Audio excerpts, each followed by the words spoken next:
गृहस्थ धर्म में जैसे है या जिनके पास बहुत अर्थव्यवस्था है, उनको चाहिए कि गौ सेवा से बहुत जल्दी शरीर पवित्र होता है, हृदय भी पवित्र होता है और गोविंद भी प्रसन्न होते हैं। यदि गावः प्रदक्षिणेर कार्या वंदनीया ही नित्यशः मंगलायतनम दिव्याः सृष्टास्पेता स्वयंभुवा।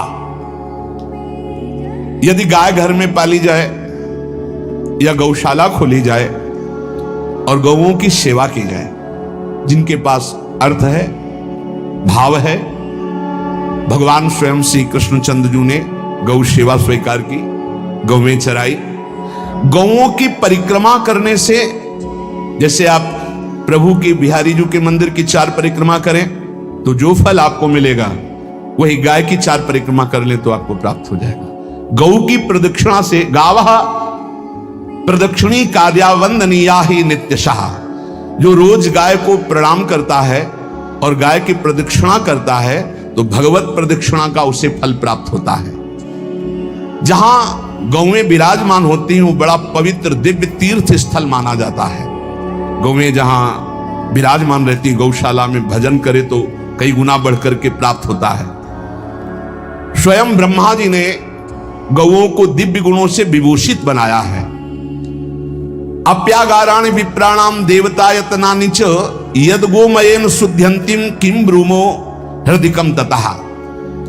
गाय के गोबर से जहां लेपा जाता है वहां जिस देवता का आवाहन करोगे वही देवता आकर विराजमान हो जाएगा। अपवित्र भूमि में भी यदि गाय के गोबर का लेप कर दिया जाए तो परम पवित्र मानी जाती है। गाय बहुत पवित्र, जहां वो बैठती है, जहां वो मूत्र त्याग करती, गोबर त्याग करती, वो स्थान तीर्थ तुल्य पवित्र माना जाता है। भगवान जब गाय के पीछे पीछे चलते तो गोरा जोड़कर उनके मस्तक पर विराजमान होती, उनके मुखार बिंद पर विराजमान होती। बाल गोविंद के अनिष्टों को दूर करने के लिए गाय के पूंछ को उनके ऊपर से झाड़ा देती थी मैया। जब गुरुमंत्र वैदिक सिद्धांत से दिया गया था पहली बार तो पंचगव्य पिलाया गया था। गोमूत्रम गोमयम क्षीरम दधि सर्पिस तथैव च गवाम पंच पवित्राणि पुनंत सकलम जगत। कितना भी बड़ा पापी हो, अगर पंचगव्य पिलाया जाए तो वो वैदिक मंत्रों को स्वीकार करने लायक हो जाता है, पवित्र हो जाता है। पंचगव्य में 5 चीजें गाय की होती है: गाय का मूत्र, गाय का गोबर, गाय का दूध, गाय का दही और गाय का घी। ये 5 मिलाकर पंचगव्य पिलाया गया था। पहली बार जब वैदिक मंत्र दिया गया था तो पंचगव्य बनवाया था गुरुदेव भगवान ने सन्यास, और वो पिलाया था। ये पंचगव्य पिलाने से अपवित्रता का नाश होकर पवित्रता का संचार होता है। इसलिए धन्य है उनका जीवन जो गौ सेवा परायण है, भगवत भाव से। गाय में साक्षात भगवान का भाव रखकर गौ सेवा करते हैं। त्रिषिता गौर गृहे बद्धा गेहे कन्या रजस्वला देव शास्त्र सन्निर्माल्य हंत्य पुण्यम पुराकृतम। यदि घर में गाय बंधी है और भूखी है और प्यासी है तो तुम्हारे सारे पुण्य नष्ट हो जाएंगे। अगर घर में रजस्वला कन्या बहुत काल तक है और उसका विवाह आप नहीं कर रहे हैं तो आपके सारे सुकृत नष्ट हो जाएंगे। यदि घर में ठाकुर जी विराजमान है, कर का पहनाया हुआ माला सुबह तुमने देख लिया तो तुम्हारे सारे पुण्य नष्ट हो जाएंगे, क्योंकि शयन कराते समय तुमने उतारा नहीं, अर्थात तुम सेवा में प्रमाद करते हो। तो देवतास्त्र सन्निर्माल्य हंति पुण्यम पुराकृतम। जैसे सुबह श्रृंगार किया तो रात्रि के शयन के समय वो हटा लेने चाहिए माले। जब हम शयन कराते हैं तो भले पुष्प शैया पे शयन कराएं पर माला नहीं धारण करें। श्रृंगार का माला अगर दूसरे दिन दर्शन किए क्यों पहने ठाकुर जी तो तुम्हारे सुकृत नष्ट हो जाएंगे। गाय बंदी हो घर में, वो प्यासी है और भूखी है, तुम्हारे सुकृत नष्ट हो जाएंगे। त्रिषिता गौर गृहे बद्धा, क्योंकि तुम्हारे पास है, सेवा करना चाहिए। यो वै गाम प्रतिसिद्धेन तो चरंतिम च स्वतरणम नरहा तस्य पूर्वे च पितरः कंपन्ते पतनोन्मुखा। यदि गाय हरी हरी घास चर रही कहीं और तुमने डंडा ऊपर प्रहार किया और लाठी मारी तो तुम्हारे पितर खोपड़ी के बल नरक जाने के लिए तैयार हो गए। ये लिखा है। चरंतिम स्वम तृणम नरः तस्य पूर्वे च पितरः कंपन्ते पतनोन्मुखा। इसीलिए क्या भारत से कहीं किसी की तुलना हो सकती है, जहां गौ को माता की पदवी दी गई, जहां गौ को हम आराध्य देव के रूप में मानते हैं, आराधना करते हैं। गौ रक्षा, गौ सेवा, ये बहुत बड़ा इसमें छुपा हुआ है। स्वयं भगवान अवतरित होकर गौ रक्षा, जब गाय के रूप में पृथ्वी रमाती तो भगवान का अवतार हुआ है।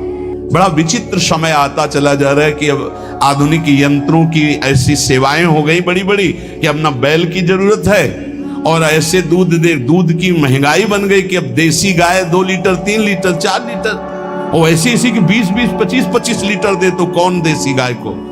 गौओं का सेवा का भावना शास्त्र आज्ञा करता है कि जो प्रतिदिन अग्रग्रासे परोभावा कर्तव्यो भक्ति तोन्वहम अकृत्वा स्वयं आहारम कुर्वम नापनोति दुर्गतिम।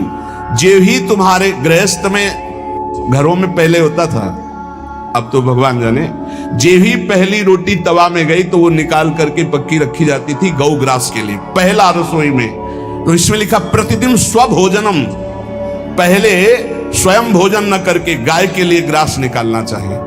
तो जिनके पास अर्थव्यवस्था, जो गृहस्थ धर्म में है या जिनके पास अर्थ है, कुछ रोज 1 रुपया निकालो। हम कह रहे रोज निकालो तो महीने में 30 रुपया होते। 30 रुपया में एक गाय को हरी घास तो एक टाइम पवा ही सकते हो ना, बहुत नहीं है तो 1-1 रुपया निकाल के अगर एक गाय को चारा दोगे तो एक बार का भोजन तो हो ही सकता है। 30 रुपया में हरी घास जाकर के उसके एक बार तो पवा दोगे ना। अग्रग्रासे परोभावा कर्तव्य भक्ति तोन्वहम, भक्ति पूर्वक गाय को एक ग्रास भोजन में 1 रोटी तो निकालना चाहिए गाय के लिए, ऐसा शास्त्र आज्ञा कहता है। जो ऐसा करता है तो अकृत्वा स्वयमाहारम कुर्वन् नाप्नोति दुर्गतिम, अपने आहार से 1 रोटी निकालकर गाय को देता है और स्वयं 3 रोटी भले पाले 1 रोटी गाय को दे दी तो बोले उसकी दुर्गति नहीं होगी, अर्थात उसके अंदर भाव बढ़ता चला जाएगा वो भगवान की भक्ति में। और तेनाग्नयो हुता सम्यक पितरश्चापि तर्पिताः देवास पूजितास तेने यो ददाति गवान्हिकम। जो प्रतिदिन गौग्रास निकालता है, अर्पित करता है, तो उसको अग्निहोत्र करने का फल मिलता है, उसके पितरों को तृप्ति मिलती है और समस्त देवताओं के पूजन का फल मिल जाता है जो गौग्रास निकालता है। यो वै ताड्यते यष्ट्याधेनुम मर्त्यो विमूढ़धि, जो मूर्ख मनुष्य, जैसे अब गाय दूध नहीं दे रही, मार डंडे मार रहे हैं, इंजेक्शन लगा रहे हैं, ऐसे वैसे कर रहे हैं, उसको ताड़ना दे रहे हैं, तो बोले जो मूढ़ बुद्धि मूर्ख मनुष्य, यो वै ताड्यते यष्ट्याधेनुम मर्त्यो विमूढ़धि, वो गाय को लाठी से मारता है, डंडे से मारता है, हाथों से मारता है, तो धर्मराजस्य नगरेशा याति करवर्जिताः, धर्मराज जी पहले अपने नरक में ले जा करके उसके कहते थोड़े थोड़े तिल तिल करके पहले इसके हाथ काटो, मरना है नहीं वहां, अब आराम आराम से थोड़े थोड़े पहले हाथ वर्जिताः, इन्हीं हाथों से गाय को मारा था ना, वैसे थोड़ा थोड़ा काटा जाता है उसके हाथ, करवर्जिताः, उसके दोनों हाथ काट करके थोड़े थोड़े। यो वै दंसान वारयति तस्य पूर्वे कृतार्थकाः नृत्यंत सवादिस्मास तरिष्यति भाग्यवान, जो गौ के शरीर को स्नान कराता है, गौ के शरीर को कीट आदि से मच्छर आदि से रक्षा करता है और खूब अच्छा अच्छा पदार्थ गौ, केवल दूध के लोभ से नहीं, ये हम गौ सेवा की बात कर रहे हैं, ये कि नहीं वहां 10 लीटर दूध देती तो हाथ फेरो, जब दूध नहीं देती है तो चारा भी ठीक से नहीं दे रहे और उसके ये स्वार्थी हो, गौ सेवा का बात नहीं, वो दूध का लोभी केवल व्यापार की बात करता है। गौ सेवा का तात्पर्य है गौ सेवा, केवल खूब बछड़े को पिला दिया प्रसाद रूप से जो दूध मिला उसका अपने सेवन की, वो बात तो अलग है।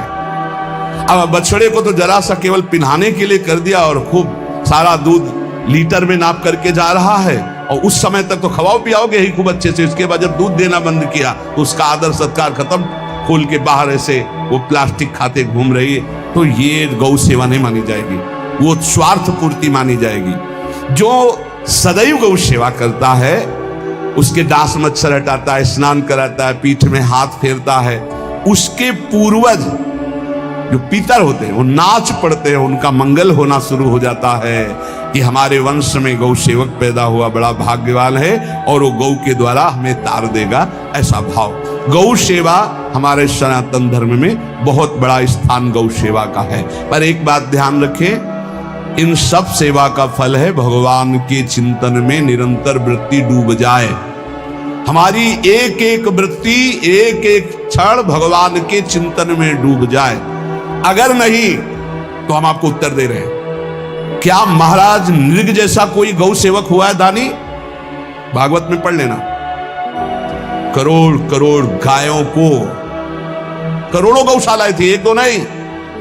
इसलिए कह रहे हैं करोड़ों शब्द कि आप उसको कहीं ज्यादा ना समझें। पृथ्वी के कोई भूमि के कण गिन सकता है, बारिश की बूंदे गिन सकता है, लेकिन महाराज नृग की गौएं जितनी दान की गई वो गिनी नहीं जा सकती थी, ऐसा वर्णन आता है। अरबों अर्बुद गौओं की सब स्वर्ण से अभिषिक्त करके ब्राह्मणों को दान करना। इतने बड़े गौ सेवक, इतने बड़े दान करने वाले, एक चूक हो गई, ना दान लेने वाले तपस्वी ब्राह्मण की गाय किसी अन्य ब्राह्मण को दान कर दी, और वो ब्राह्मण ने जब गाय देखी बोली मेरी गाय चुरा ली। बोले महाराज नृग ने दी। महाराज नृग से कहा मेरी गाय है, तो उनका गौशाला में आ गई होगी, आपको 10,000 गौएं देते हैं, आप अपनी गाय। बोले मैं प्रतिग्रह नहीं लेता। जिसने दान लिया था उसने कहा गाय यही लेके जाऊंगा, तो उनका आप गाय छोड़ दीजिए, आपको 10,000 गाय देते। बोले नहीं लूंगा। बस अनजाने के अपराध ने गिरगिट बना दिया था, कुएं का गिरगिट। पर भगवान बड़े कृपालु हैं, गौ सेवक थे, इसलिए गोविंद द्वारिकाधीश जी ने उनका उद्धार किया। सब साधन का फल है अच्युत भावना से युक्त होकर, भगवत भावना से युक्त होकर निरंतर भजन करते हुए सेवा परायण रहो, चराचर जगत की सेवा परायण रहो। भजन करना ही सबसे बड़ा परम धर्म है। हम सब सेवाएं करें जगत की, लेकिन अंदर से राधा राधा राधा, गोविंद गोविंद गोविंद गोविंद, आनंद आ जाएगा। तन से सेवा करो, मन से भगवान की चिंतन, मामुनिस्मर युद्धते, भगवान की चिंतन में रहो। सेवा और व्यापार में अंतर होता है। गौ सेवा के बहाने से धन का जो दान लेना है और उसका अपने में प्रयोग करना, मैं पितरों सहित तो नरक जाना है, लिख लो। गौ सेवा के बहाने से दान लेना और उसका अपने परिवार के सुख में पैसे का प्रयोग कर देना या अपनी वासनाओं की पूर्ति में लगा देना। आया गौ सेवा के लिए और आप प्रयोग कर रहे हैं गाड़ी घोड़ा नाना प्रकार के सांसारिक भोगों में, तो लिख लो पितर सहित तुम्हारे नरक जाएंगे, क्योंकि गौ सेवा के लिए आया है।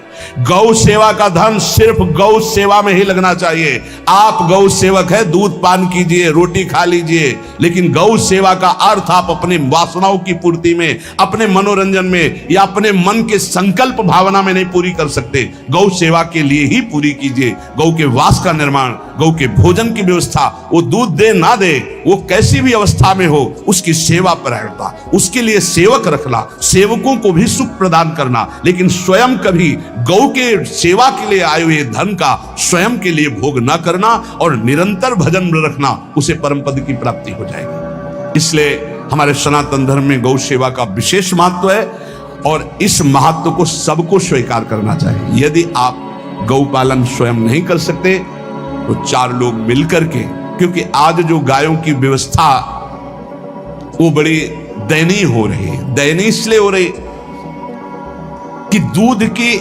अधिकता के चाह रखने वाले भैंस रखते हैं या विदेशी गाय रखते हैं। अपनी भारतीय जो देसी गाय है वो उतना अधिक नहीं देती कि 40 लीटर 30 लीटर 25 लीटर, बहुत अधिक देगी तो 5 और 8 लीटर। देसी शुद्ध गाय अपनी जो है वो 8-10 लीटर, बहुत जब व्यवस्था हो। नहीं तो अपने गांव में तो देखा है तो 2.5-3 लीटर से ज्यादा नहीं देंगे, 1.5 लीटर इधर 1.5 लीटर उधर, या बहुत हुआ तो 2 लीटर 2 लीटर, पर वो स्वर्णिम दूध होता है। जो दूध की चाह रखने वाले जन थे अब वो गायों को नहीं रखते, देसी गायों को कोई बिरला ही रखता है। अब पहले बैलों की जरूरत होती थी, गाय बछड़ा दिया तो आनंद होता था कि किसानी के काम में। अब तो ट्रैक्टर है तो बैलों की जरूरत नहीं। अधिक दूध के लिए अरे अब तो पशुओं की जरूरत नहीं, केमिकल से दूध बन रहे हैं, टैंकर के टैंकर।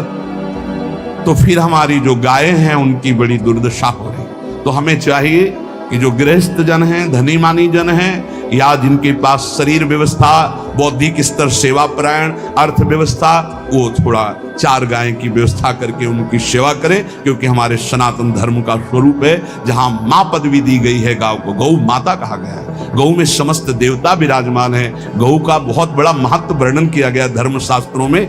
यहां तक कि जब कोई ऋषि नाराज होता था तो आगे गाय करके जाया जाता था तो क्षमा हो जाती थी, गाय को देखते ही वो क्षमा कर देते थे। बहुत महिमा वर्णन की गई है गौ की। इसलिए जिसको भी अगर नहीं अर्थव्यवस्था है तो एक रोटी तो निकाल सकते हो ना।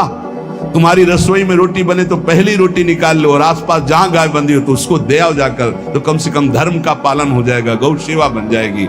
गौ सेवा, चराचर जगत की सेवा, भगवत सेवा, सबका फल है। फिर प्रारंभ में आ जाइए स्मृति। योगी हो तो चित्त की वृत्ति का निरोध करके परमात्माकार, ज्ञानी है तो चित्त वृत्ति का लय करके स्वरूप स्थित, भक्त है तो एक एक वृत्ति सावई मन कृष्ण पदारविंदयो, भगवान के चरण में, भगवान के नाम में, भगवान के रूप में, भगवान की लीलाओं में। स्मृति अगर नहीं तो सब साधन अधूरा, और स्मृति तो हर साधन पूरा। इसलिए एक बार कमर कस लो, चाहे जगत की सेवा करो, चाहे जिस कार्य में लगे हो, तुम्हारी स्मृति प्रभु में लगी हो। स्मृति के बिना हम जीवन का कोई महत्व नहीं समझते। स्मृति विहीन जीवन सब व्यर्थ। इसीलिए उन परमहंसों के चरणों में स्वयं भगवान चरण रज लेने के लिए पीछे डोलते हैं, जो निरपेक्षम मुनिम शांतम निर्वैरम समदर्शनम अनुब्रजाम्यहम नित्यम पुयत्यंगुरेण भी। ना कोई प्रतिज्ञा, ना कोई चाह, ना कोई इच्छा, निरंतर भगवदाकार वृत्ति, निरपेक्षम मननशील, द्वंद्व विमुक्ता, जो शांत है, जो किसी से वैर नहीं रखते, भगवदाकार वृत्ति, उसी मार्ग के आप पथिक हैं। सर्वतो भावेन, अपने मन को समेट लो धर्म और कर्म दोनों से, और साब त्यज लोक धर्मान, और परम धर्म का सेवन करते हुए समस्त चराचर जगत को भगवत स्वरूप में रखते हुए इसी जन्म में परम पद को प्राप्त हो जाओ। सत्संग का सार हमारा शरीर है, इससे सेवाएं बने, हमारा मन है, इससे चिंतन बने, हमारी वाणी है, इससे लीला गुण का गायन करें, और हम स्वयं परमात्मा अंश हैं, परमात्मा स्वरूप है, ऐसी ठसक बनी रहे।